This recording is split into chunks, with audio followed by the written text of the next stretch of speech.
everybody, welcome to another video. So we're just going to change the battery on the ANI TMD1, which is the digital gauge. So you can see mine showing really low battery setting. Yes, it is really cold in here. That should normally, you see the gauge there, so the battery needs changing. So we're going to swap the battery out. The battery is actually a R160, which is the same as they use in the SATA 5000 and also the SATA 5500. So you undo these 4 screws, which you're doing here. There's like a silicon rubber gasket here, which is this thing round here, so that's reusable unless yours is degraded. That's reusable. It needs to seal because of the ATEX regulations, in that because you're in theory an inflammable area, you need to make sure that any electronics are effectively sealed. So we take the 4 screws out where the other one is, leave the gauge there, and the battery, one doesn't particularly want to come out, that's it. The battery literally just pushes out. Now make sure you don't obviously come in contact with the printed circuit board.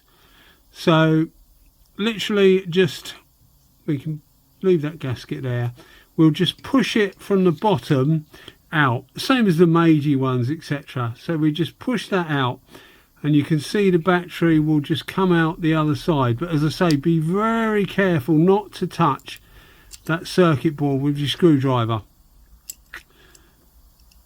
Pop that out. As you see, it's a CR1632, which is what we got here. Now if I was prepared, I would have got that out the packet, wouldn't I? But obviously not. Whip it out the packet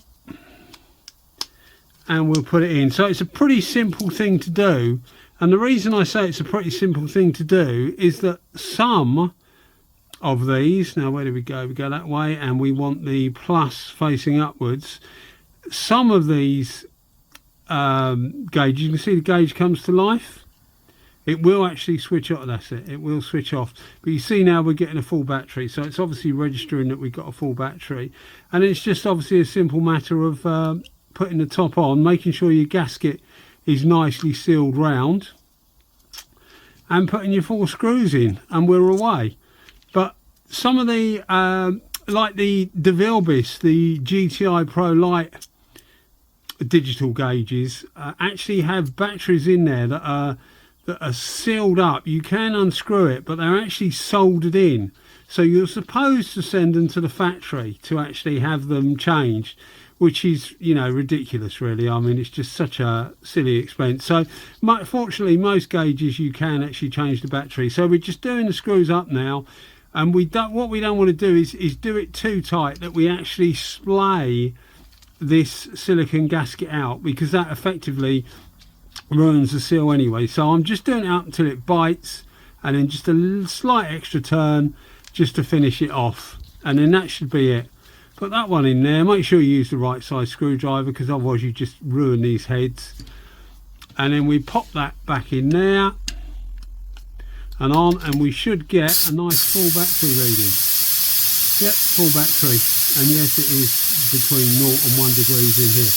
Alright guys, hope you enjoyed the video. As I said, it was a quickie, but I couldn't find anything on YouTube about fitting these, so I thought, well, at least it'll tell you what battery type you need before you actually get into it.